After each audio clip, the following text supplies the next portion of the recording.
الحمدللہ رب العالمین والصلاة والسلام علی اشرف الانبیاء والمرسلین نبینا محمد وعلی آلہ واصحابہ اجمعین وبعد۔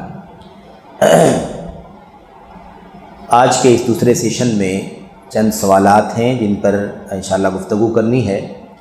جو سوالات آئے ہیں ساتھیوں کی طرف سے، اس میں سے ہمارے سامنے جو پہلا سوال ہے وہ یہ ہے کہ تبلیغی جماعت کے لوگوں کے گھروں کو جا کر انہیں اپنی مجلس میں بلاتے ہیں، جب وہ ہمیں بلائیں تو ہم انہیں کیسے منع کریں یا انہیں کیا جواب دیں؟ اور یہ سوال بہت اہم ہے اس معنی میں کہ ظاہر ہے کہ مطلب وہ جاتے ہیں گھروں میں، محلے کی مسجد سے نکل کر کے وہ آس پاس کے علاقوں میں بلڈنگوں میں بھی جاتے ہیں اور وہ بلاتے ہیں کہ ہماری تو ہم انہیں کیسے منع کریں یا انہیں کیا جواب دیں؟ پہلے ان سے ہمیں یہی کہنا ہے کہ وہ تبلیغی جماعت آئی ہے، دعوت دے رہی ہے، انہیں داعی سے پہلے مدعو بننا ضروری ہے۔ داعی سے پہلے مدعو، یعنی قبل اس کے کہ وہ ہمیں دعوت دیں، ہم ان کے ہاں جائیں، ہمیں چاہیے کہ ہم ان کو دعوت دیں۔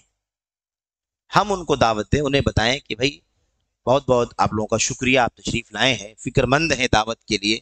دیکھیے خیر خواہی ضروری ہے، خیر خواہی ضروری ہے، دشمنی کسی سے نہیں ہے۔ یہ باتیں بھی جو ہو رہی ہیں یہ خیر خواہی کے لیے ہو رہی ہیں، رد کے لیے نہیں ہو رہی ہیں، صرف محض رد کے لیے۔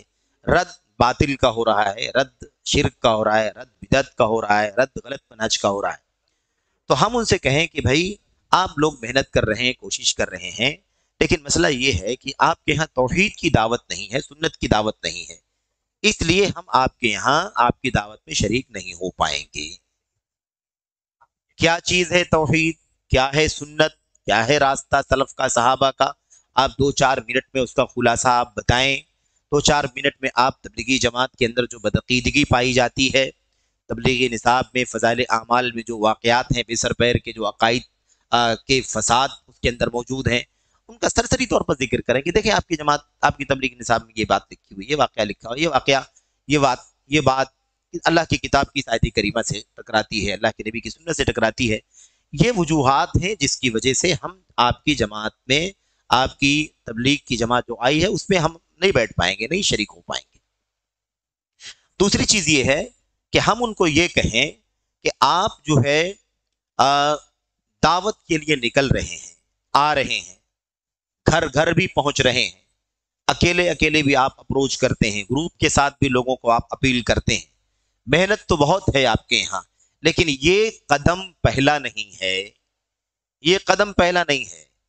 یہ مشن جو آپ نے شروع کیا ہوا ہے، یہ مشن پہلا نہیں ہے، یہ بعد میں اس کی نوبت آتی ہے۔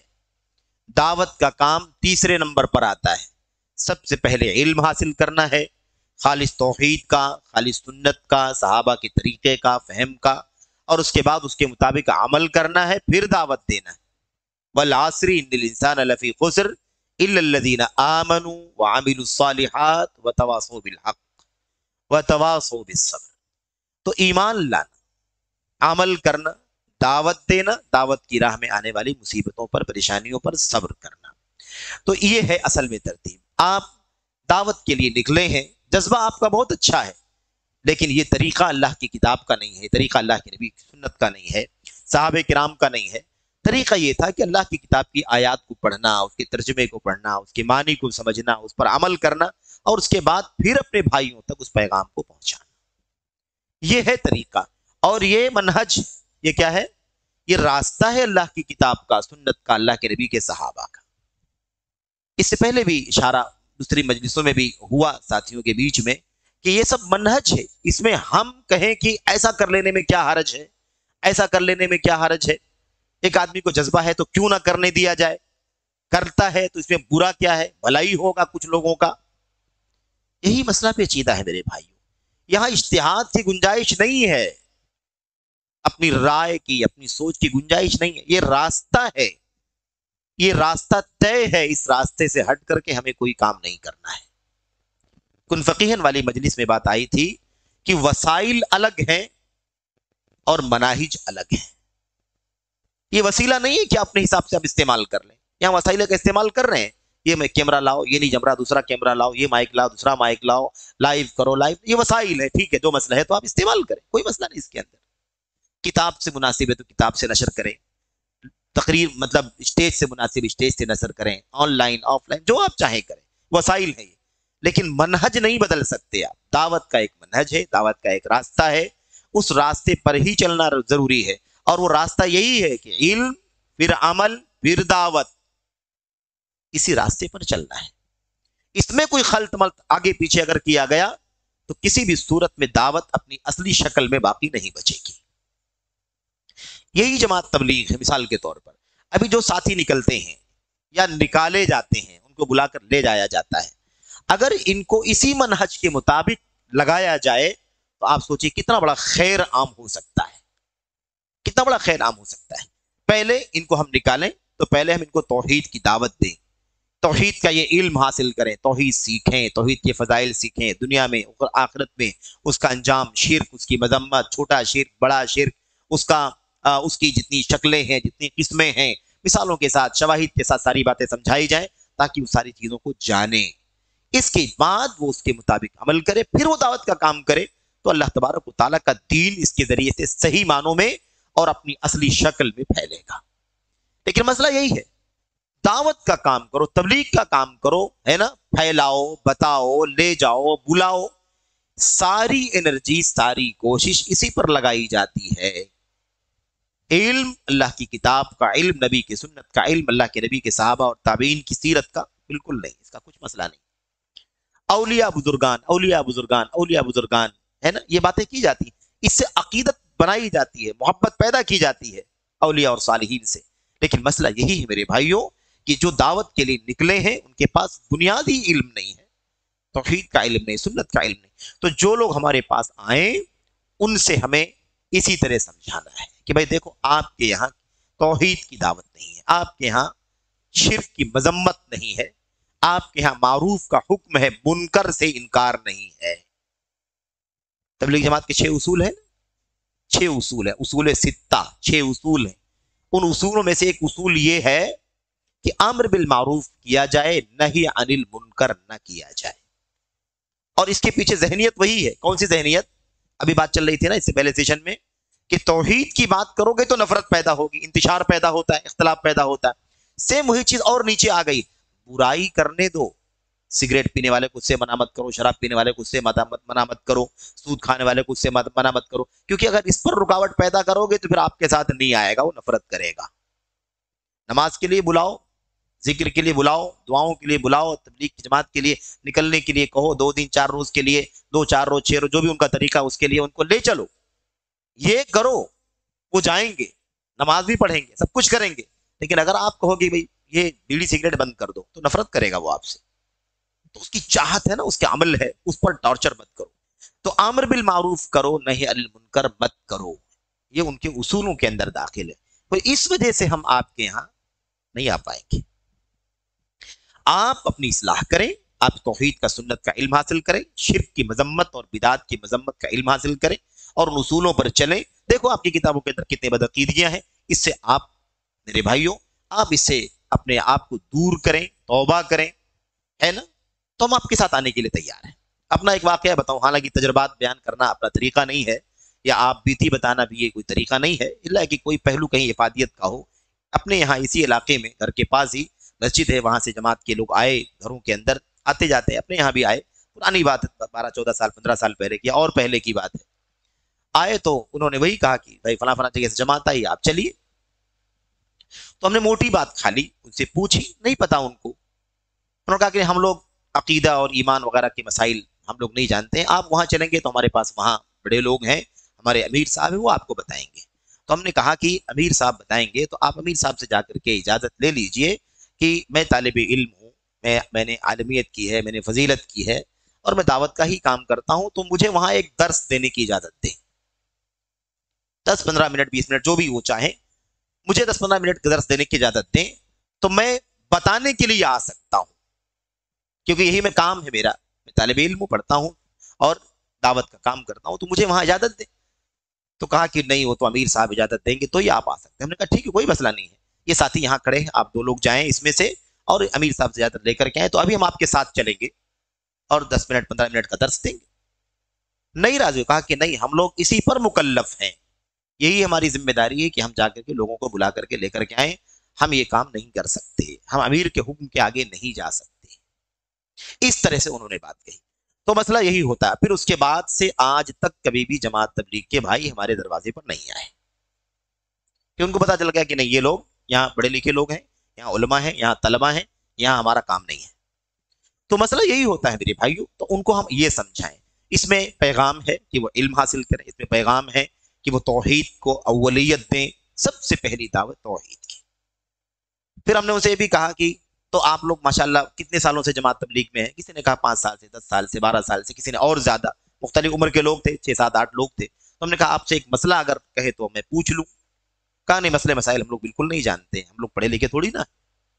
تو ہم نے کہا پھر آپ لوگ نہیں پڑھے لکھے ہیں, اتنا موٹا مسئلہ زکوٰۃ, روزہ, نماز, موٹے مسائل جس کے بغیر انسان مسلمان ہی نہیں رہ سکتا ہے, آپ اگر اتنی موٹی باتیں نہیں جانتے ہیں تو آپ کیسے جماعت تبلیغ کے لیے, دعوت کے لیے آپ گھروں گھروں کے اندر جاتے ہیں؟ آپ جائیں گے تو لوگ مسئلے پوچھیں گے آپ سے کہ چلو ایک جماعت آ گئی ہے دعوت کی, ان سے کچھ پوچھ لیا جائے.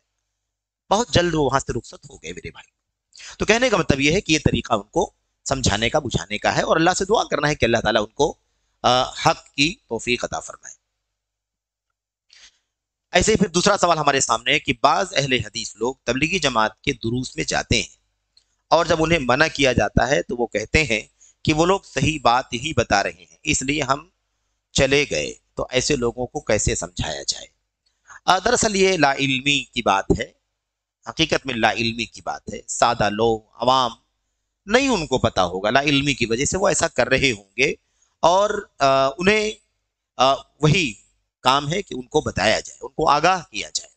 مثال کے طور پر اگر تبلیغی جماعت میں وہ جا رہے ہیں اور اہل حدیث ہیں, تو ان سے پوچھا جائے کہ آپ آج جماعت تبلیغ میں گئے تھے, تو آپ نے آج کی مجلس میں آپ نے کیا سیکھا؟ کچھ جو آپ نے سیکھا ہو, جو آپ کو بتایا گیا ہو, آپ نے سنا ہو یا پڑھا گیا ہو, تو آپ بتائیے کہ آپ نے کیا پڑھا ہے, کیا سنا ہے.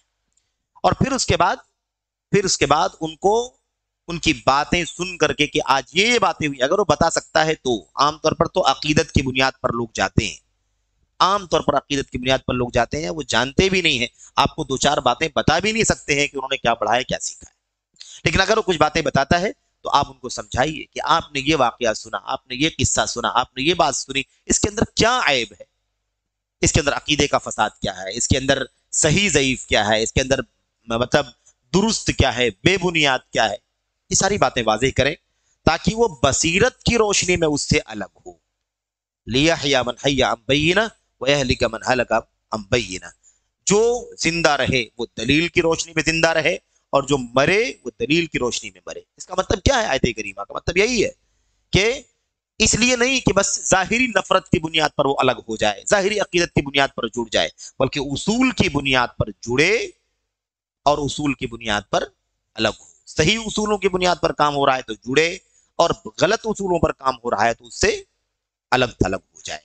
تو اصل میں یہی ہے کہ اگر کوئی اہل حدیث مثال کے طور پر جاتا ہے نا ان کے دروس میں, اور دروس میرے بھائیوں کیا ہے, دروس وہی جماعت تبلیغ کا جو نصاب ہے فضائل اعمال, اسے وہ پڑھتے ہیں, ہے نا, پڑھ کر کے سناتے ہیں, وہی ہے. اس کے علاوہ وہ باہر کہاں نکلتے ہیں.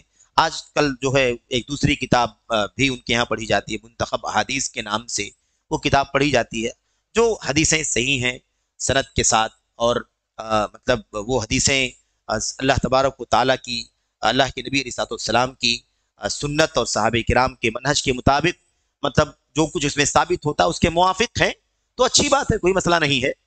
لیکن میرے بھائیو عام طور پر تبلیغی نصاب کی جو باتیں ہیں اس میں آپ کو خلل کہیں نہ کہیں نظر آئے گا. ہر صفحے 2 صفحے 4 صفحے کے بعد آپ کو کوئی نہ کوئی خلل ضرور نظر آئے گا. عقیدے کا خلل, منہج کا خلل. میرے بھائیو ایسے ہی تصوف کی بہت ساری باتیں, قصے, کرامات, واقعات, جو سراسر کتاب و سنت سے ٹکرانے والی چیزیں ہیں. اس لیے ہمیں ان کو بتانا ہے, آگاہ کرنا ہے کہ دیکھو آپ علم سے جڑ رہے ہیں, بہت اچھی بات ہے, لیکن آپ ان مجلسوں سے جڑیں جہاں آپ کو کتاب و سنت کی روشنی میں صحیح عقیدہ, صحیح منہج, صحیح عمل, صحیح سلوک, صحیح اخلاق اور کردار بتایا جاتا ہو, وہاں آپ جڑیں. یہاں آپ جہاں بیٹھتے ہیں تو وہاں یہ ساری بدعقیدگیاں ہیں. کیوں؟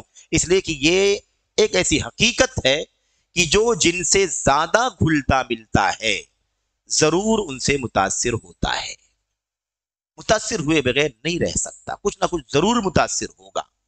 کچھ اگر نہیں ہوگا ٹھیک ہے، ان کے عقائد، ان کے باطل عقائد یا غلط مثال نظریات اگر وہ نہ بھی قبول کر لے تو کم از کم گوشہ نرم ہو جائے گا اس کے سلسلے میں، ان کی برائیاں اتنی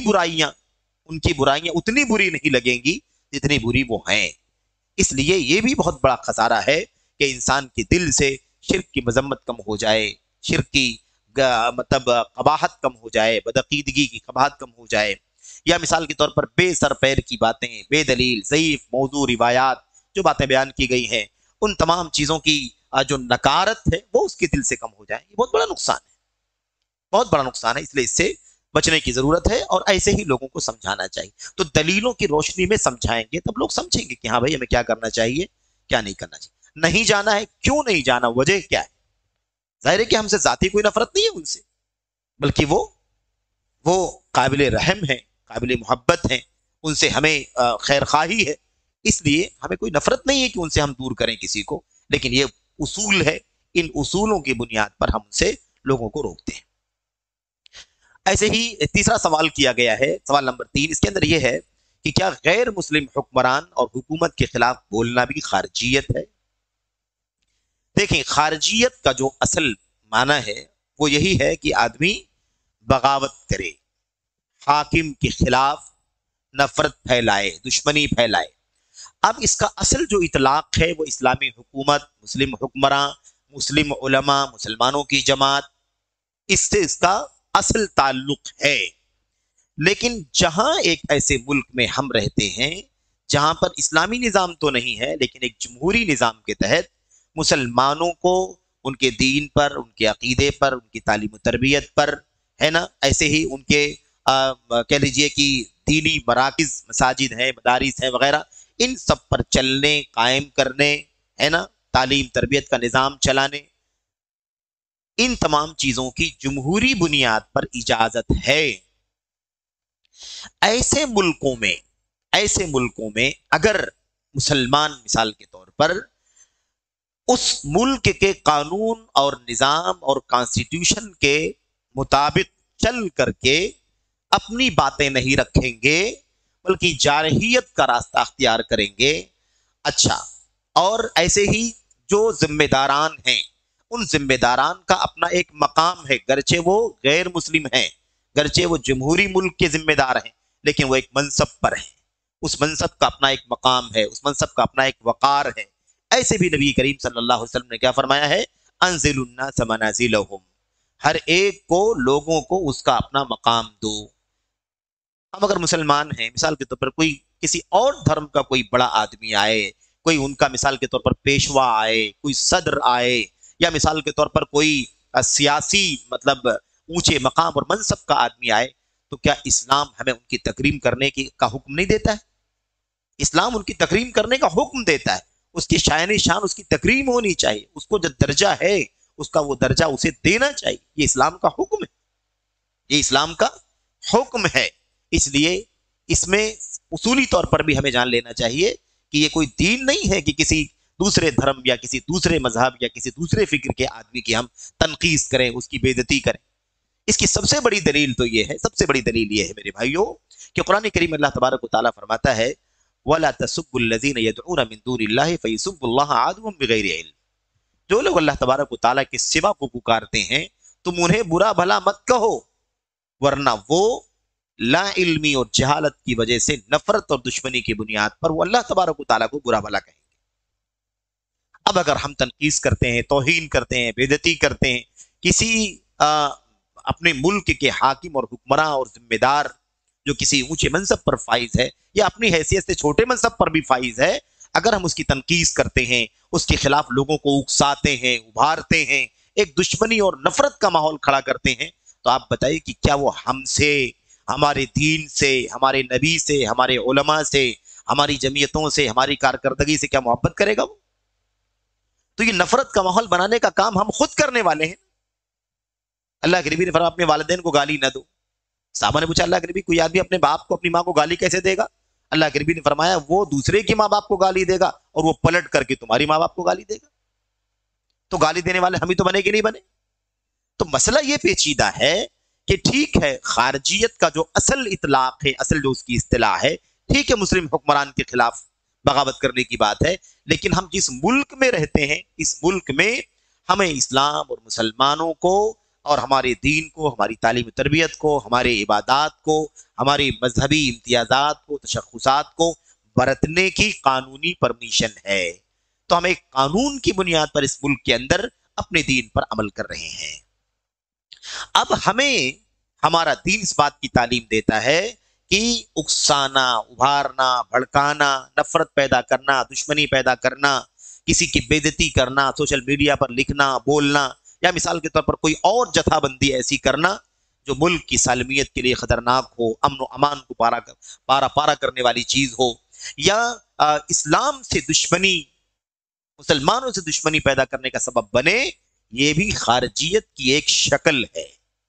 یہ بھی خارجیت کی ایک شکل ہے۔ کیوں؟ اس لیے کہ اس کا نتیجہ کیا ہوگا؟ اس کا نتیجہ یہ ہوگا کہ پھر ہمیں جو وہ قانونی آزادی مل رہی ہے وہ قانونی آزادی خطرے میں پڑ جائے گی، ہے کہ نہیں؟ اچھا، کہیں کوئی چیز قانون کی طرف سے یا حکومت کی طرف سے کوئی چیز ایسی آ رہی ہے جس میں ہمیں ہمارے اختیارات چھینے جا رہے ہیں یا ہم پر کوئی زیادتی کا معاملہ ہو رہا ہے، تو ہمارا کام کیا ہے؟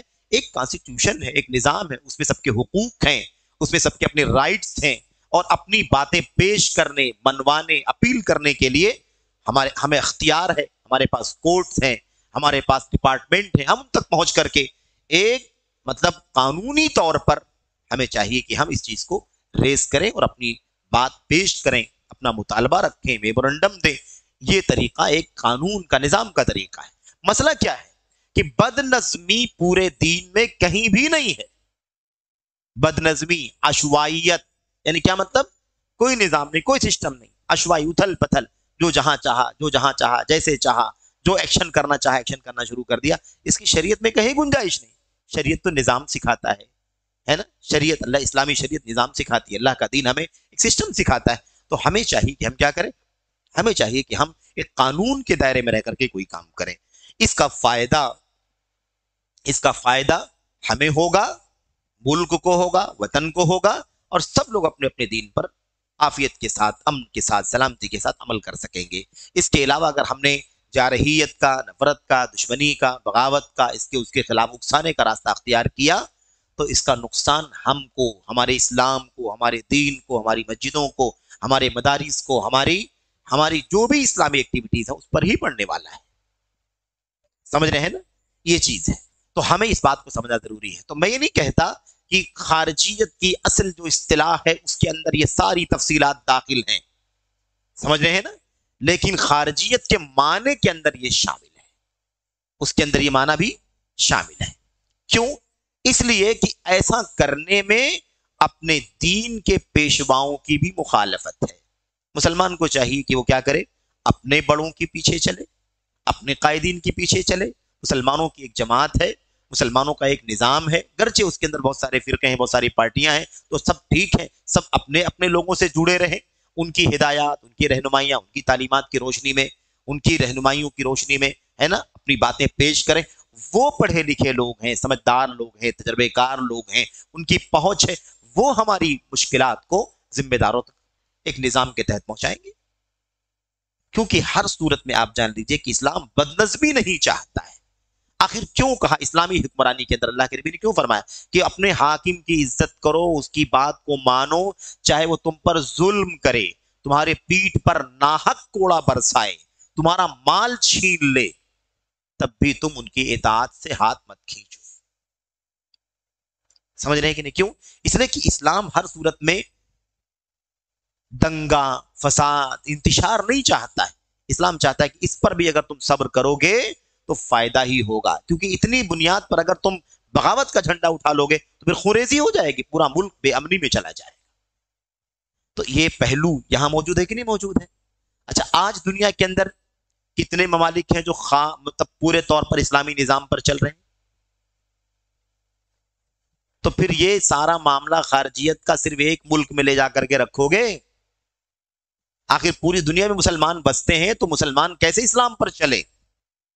جہاں جہاں مسلمان بستے ہیں، جس نظام کے تحت آتے ہیں، وہ اس ادب، اور اس نظام کے دائرے میں اس سسٹم کو فالو کرتے ہوئے اپنے معاملات کو پیش کریں، اپنی شکایتیں درج کرائیں، اپنے مظالم کا تذکرہ کریں. یہ اس کا طریقہ ہے. کورٹ ہے، کچہریاں ہیں، وسائل ہیں. اچھا، پھر ہم کوئی کہہ سکتا ہے کہ بھائی آج کل انصاف نہیں ملتا، یہ نہیں ہوتا، وہ نہیں ہوتا. دیکھو، دنیا کے اندر ظلم، دنیا کے اندر انارکی، دنیا کے اندر بربریت جس طرح سے قیامت قریب ہوتی جائے گی، یہ تو بڑھتی جائے گی.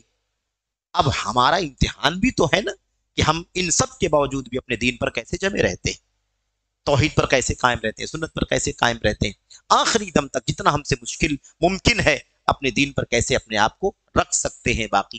انہی تمام چیزوں کی طرف اشارہ کر کے اللہ کے نبی نے فرمایا تھا ایک دور آئے گا کہ اللہ کے دین پر قائم رہنا آگ کے انگارے پر چلنے سے بھی زیادہ مشکل ہو جائے. تو آزمائشیں بھی تو ہیں نا، یہ ایمان کا حصہ ہے. فتنوں کی پیشین گوئیاں اللہ کے نبی نے فرمائی ہیں، ہمیں سمجھ کر کے چلنا ہے کہ ان حالات سے ہمیں گزرنا پڑے گا. تو بہرحال یہ ہے اس مسئلے کا خلاصہ اور اس کا جواب. ایک مسئلہ اور ہمارے سامنے ہے، کیا مولانا الیاس رحمہ اللہ کی جماعت اہل سنت والجماعت میں سے ہے؟ اس سے پہلے سیشن میں بات آ چکی ہے. شیخ بن باز رحمۃ اللہ علیہ سے پوچھا گیا تھا جماعت تبلیغ کے بارے میں کہ کیا یہ 72 فرقوں میں شامل ہے؟ انہوں نے فرمایا ہاں 72 فرقوں میں شامل ہے. تو 72 فرقوں میں شامل ہے، کیوں شامل ہے؟ کوئی نفرت ہے مولانا الیاس صاحب سے؟ نہیں، بالکل نہیں. اس جماعت سے کوئی نفرت ہے؟ بالکل نہیں. اس لیے کہ عقیدے اہل سنت والجماعت والے نہیں ہیں. صحیح معنوں میں عقیدے اہل سنت والجماعت والے نہیں ہیں. اشعریت کا عقیدہ، ماتریدیت کا عقیدہ اہل سنت والجماعت کا عقیدہ نہیں ہے. سمجھ رہے ہیں؟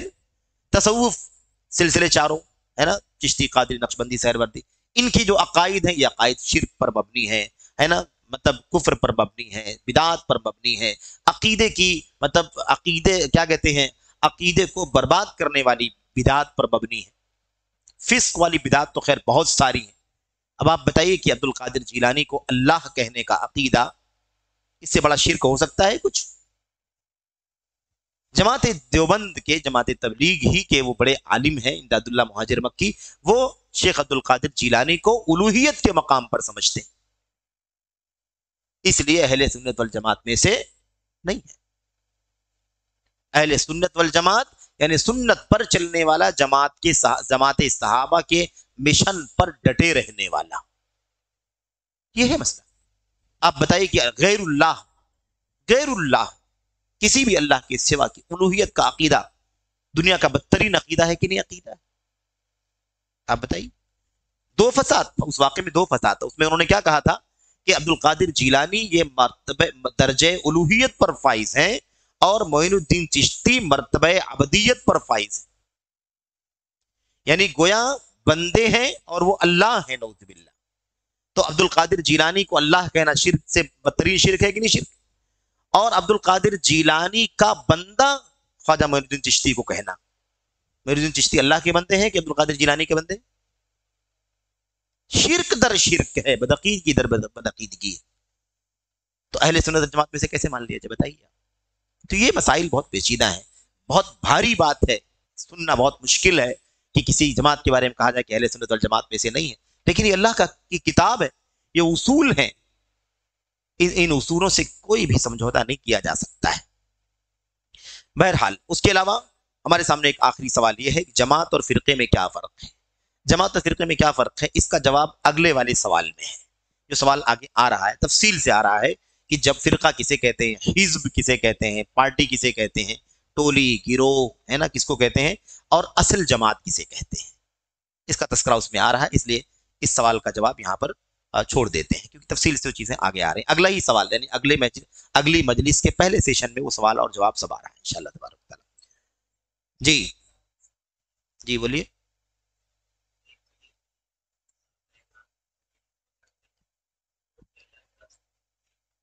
جی بالکل ٹھیک ہے.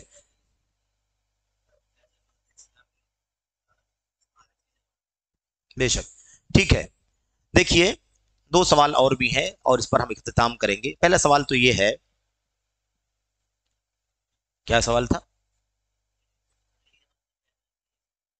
ہاں، تبلیغی جماعت کے لوگوں کا کہنا یہ ہے کہ اللہ کے نبی کے صحابہ بھی تو نکلتے تھے، دعوت کا کام کرنے کے لیے نکلتے تھے. ہم لوگ اگر 3 روز 10 روز 40 روز یا سال بھر کے لیے 4 مہینے کے لیے نکلتے ہیں تو اس میں کون سے عیب کی بات ہے؟ سب سے پہلے ہمیں یہ جاننا ہے کہ اللہ کے نبی صلی اللہ علیہ وسلم کے صحابہ کرام دو کاموں کے لیے نکلتے تھے. اللہ کے نبی کے صحابہ دو کاموں کے لیے نکلتے تھے. ایک ہے حصول علم کے لیے اور دوسرا اللہ تبارک و تعالیٰ کی راہ میں جہاد کرنے کے لیے. دعوت کے لیے نکلتے تھے, دعوت کے لیے بھی نکلتے تھے, لیکن دعوت کے لیے نکلنا اس علم کے نکلنے کے بعد کا مرحلہ تھا. علم کے لیے اللہ کے نبی صلی اللہ علیہ وسلم کے پاس حضرت مالک بن حویرث فرماتے ہیں رضی اللہ تعالیٰ عنہ, صحیح بخاری میں کہتے ہیں کہ ہم تقریباً 20 نوجوان تھے جو اپنے گھروں سے نکل کر کے اللہ کے نبی صلی اللہ علیہ وسلم کی خدمت میں پہنچے اور آپ سے ہم نے تقریباً 20 دنوں تک علم حاصل کیا. یعنی ہم لوگ رہے آپ کے پاس, صبح شام دوپہر, نمازیں, کھانا پینا, اٹھنا بیٹھنا سب آپ کے ساتھ رہ کر کے علم حاصل کرتے رہے, یہاں تک کہ جب 18-20 دن گزر گئے تو ہمیں اپنے گھر جانے کی چاہت ہوئی. تو ہم نے اللہ کے نبی سے کہا کہ اللہ کے نبی ہم لوگ گھر جانے کی خواہش کرتے ہیں. تو اللہ کے نبی نے فرمایا کہ اپنے گھر واپس چلے جاؤ, جو کچھ سیکھا ہے, جو کچھ علم حاصل کیا ہے, اسے جا کر کے من وراءکم اپنے پیچھے والوں کو سکھاؤ.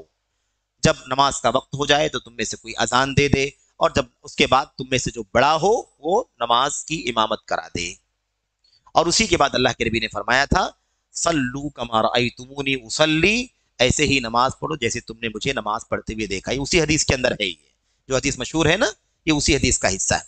بہرحال تو آپ دیکھیں کہ صحابہ کرام اللہ کے نبی کی خدمت میں کس لیے آئے تھے؟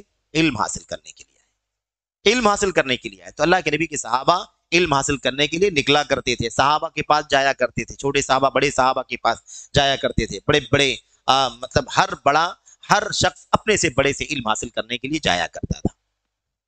ایک بات. دوسری بات یہ ہے کہ وہ اللہ کی راہ میں جہاد کرنے کے لیے نکلتے تھے. نبی کریم صلی اللہ علیہ وسلم نے, اللہ کے نبی صلی اللہ علیہ وسلم نے صحابہ کرام کو مختلف علاقوں میں, مختلف قوموں میں, مختلف بستیوں میں ان کو تعلیم دینے کے لیے بھیجا, سکھانے کے لیے بھیجا, دعوت کے لیے بھیجا, توحید سمجھانے کے لیے بھیجا. جہاں چند لوگ اسلام لے آئے ان کو جا کر کے دین کی تعلیم دے, اس کام کے لیے اللہ کے نبی علیہ السلام نے بھیجا. اس کے کئی ایک واقعات موجود ہیں. معاذ بن جبل, ابو موسیٰ اشعری کا واقعہ تو ہم جانتے ہی ہیں, اللہ کے نبی نے یمن بھیجا تھا. حضرت مصعب بن عمیر کو مکی زندگی میں اللہ کے نبی علیہ السلام نے بھیجا تھا, اور بھی بہت سارے واقعات ہیں. تو یہ سارے واقعات اس بات کی دلیل ہیں کہ اللہ کے نبی کے صحابہ ضرور نکلتے تھے, لیکن علم حاصل کرنے کے لیے نکلتے تھے. علم حاصل کرنے کے بعد علماء کی نگرانی میں اپنے اپنے مشن پر بھیجے جاتے تھے. علم حاصل کرتے تھے. کہاں علم حاصل کرتے تھے؟ نبی کریم صلی اللہ علیہ وسلم سب کے معلم تھے, مربی تھے. علم حاصل کر لیا, علم حاصل کرنے کے بعد اب اللہ کے نبی صلی اللہ علیہ وسلم نے کہا کہ جاؤ تعلیم کے لیے, جاؤ دعوت کے لیے, جاؤ سکھانے کے لیے, جاؤ مسائل کی رہنمائی کرنے کے لیے, تو چلے جاتے تھے. اب مسئلہ یہ ہے کہ تبلیغی جماعت کے ہمارے بھائی جو کہتے ہیں کہ ہم نکلتے ہیں, کیا عیب ہے؟ سب سے پہلے کئی عیب ہے, ایک دو عیب نہیں ہے, کئی عیب ہے. پہلا عیب تو یہ ہے کہ آپ جو نکلتے ہیں وہ دعوت کے لیے نکلتے ہیں, تبلیغ کے لیے نکلتے ہیں. سوال ہی پیدا ہوتا ہے کیونکہ آپ کی تبلیغی جماعت آتی ہے. تبلیغی جماعت کون سی جماعت آئی ہے؟ تبلیغی جماعت. آپ تبلیغ کرنے کے لیے نکلتے. سوال یہ پیدا ہوتا ہے کہ آپ تبلیغ علم سے پہلے کیسے کر سکتے ہیں؟ علم سے پہلے تبلیغ کیسے کر سکتے ہیں؟ علم حاصل کرنا سب سے پہلا کام ہے. سب سے پہلا کام کیا ہے؟ علم حاصل کرنا. فَاعْلَمْ أَنَّهُ لَا إِلَهَ إِلَّا اللَّهُ. اور سب سے پہلا علم توحید کا حاصل کرنا ہے, جس کا حکم نبی کریم صلی اللہ علیہ وسلم کو اللہ تبارک و تعالیٰ نے دیا ہے. آپ علم حاصل کریں, آپ جانے پہلے کہ اللہ کے سوا کوئی سچا معبود نہیں ہے.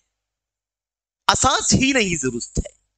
تبلیغی جماعت میں برسوں سے نکلنے والے ہمارے جو بھائی ہیں, معذرت کے ساتھ ان سے بھی اگر آپ پوچھیں کہ توحید کسے کہتے ہیں, توحید کی کتنی قسمیں ہیں اور اس کی کیا دلیلیں ہیں, اس کا کیا مطلب ہوتا ہے, الوہیت کیا ہے, ربوبیت کیا ہے, اس کے اندر علم غیب کا عقیدہ, اللہ تبارک و تعالیٰ کے سوا کسی کے بارے میں رکھنا, کیا یہ توحید ہے یا شرک ہے, کچھ آپ کو کوئی جواب نہیں ملے گا. عام طور پر جواب نہیں ملے گا. یہ صورتحال ہے.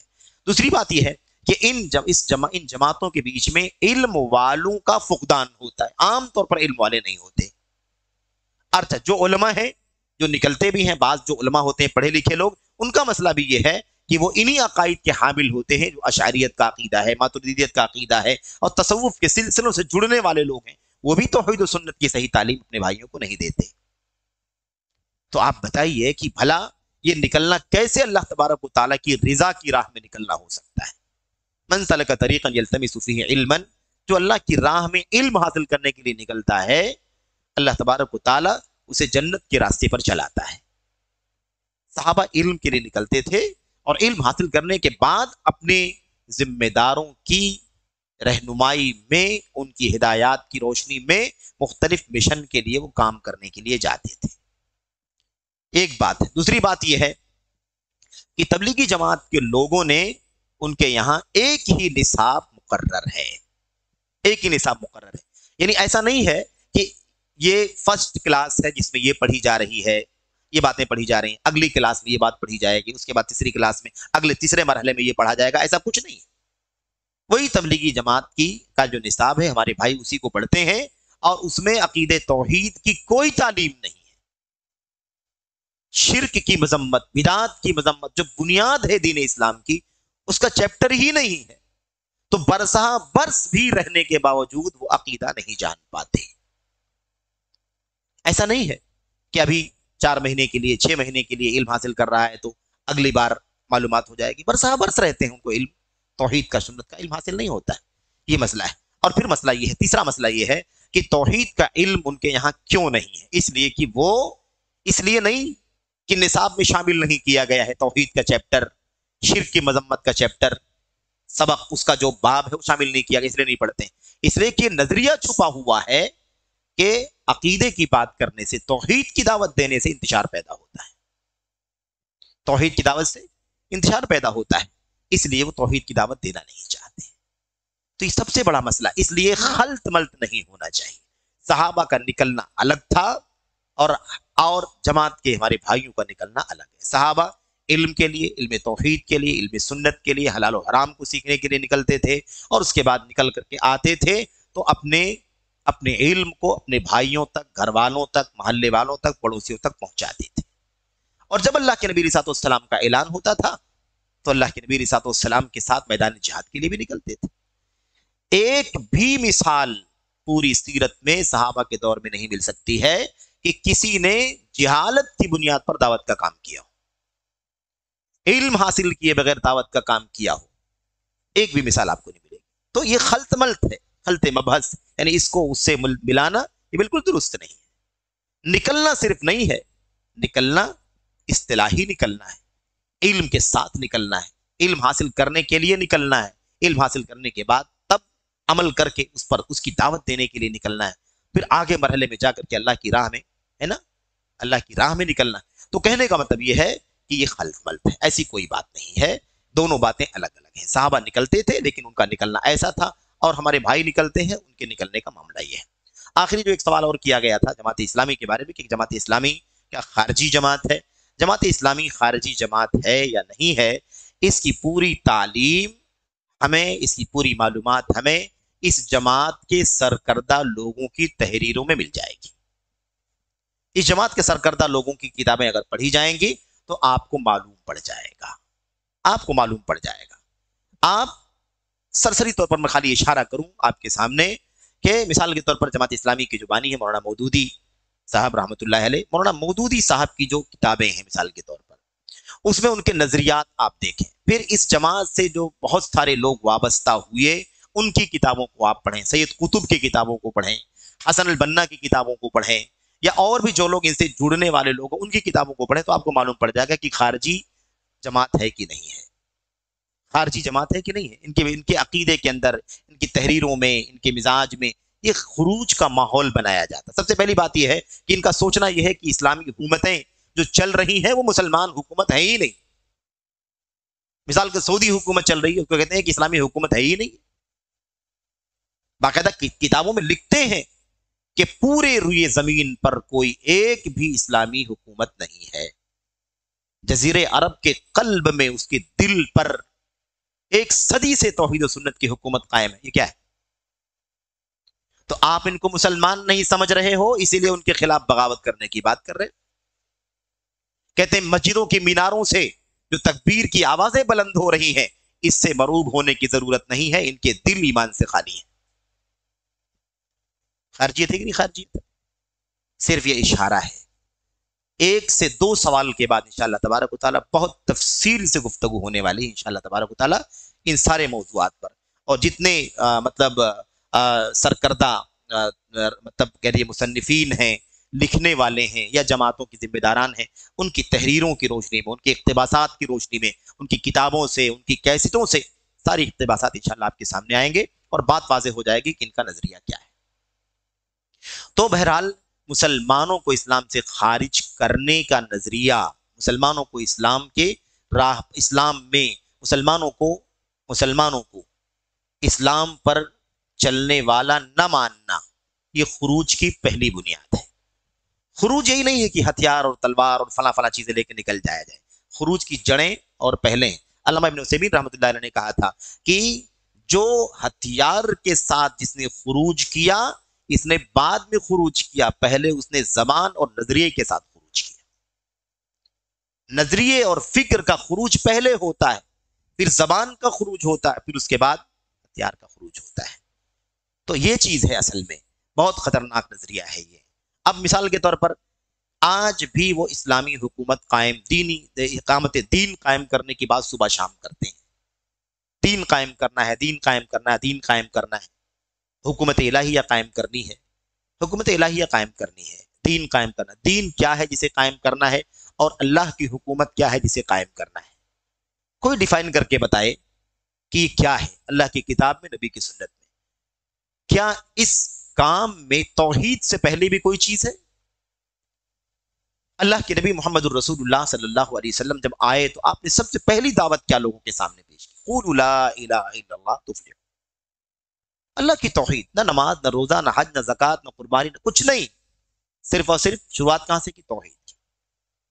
جماعت تبلیغ، جماعت اسلامی کے پاس اتنے سارے لٹریچر ہیں، 2-4 کتابوں کا نام بتائیں جس میں سچی توحید، توحید خالص اور توحید خالص کی ضد، اس کے برعکس شرک اور شرکیات اور اس کی ساری تفصیلات جو کچھ بھی ہیں، جس میں ان تمام چیزوں کا جس کتاب میں بیان کیا گیا۔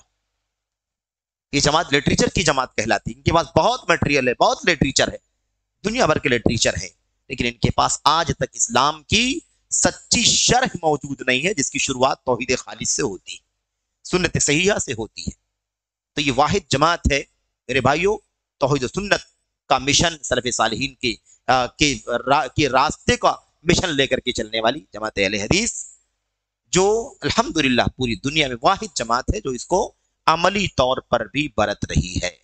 ان کا ایک بھی درس، ان کا ایک بھی پروگرام، ان کی ایک بھی لٹریچر، ان کی ایک بھی کتاب، ان کا ایک بھی لٹریچر الحمدللہ اللہ کے فضل و کرم سے توحید و سنت کی خالص دعوت سے خالی نہیں ہوتا۔ اور اس کے لیے ساری قربانیاں، سارے تانے، ساری تشنیع، سارے مظالم برداشت کرنے کے لیے تیار ہیں، زبانوں سے، قلموں سے، ہتھیاروں، جو بھی آپ کریں، لیکن یہ مشن جماعت اہل حدیث کبھی چھوڑ نہیں سکتی۔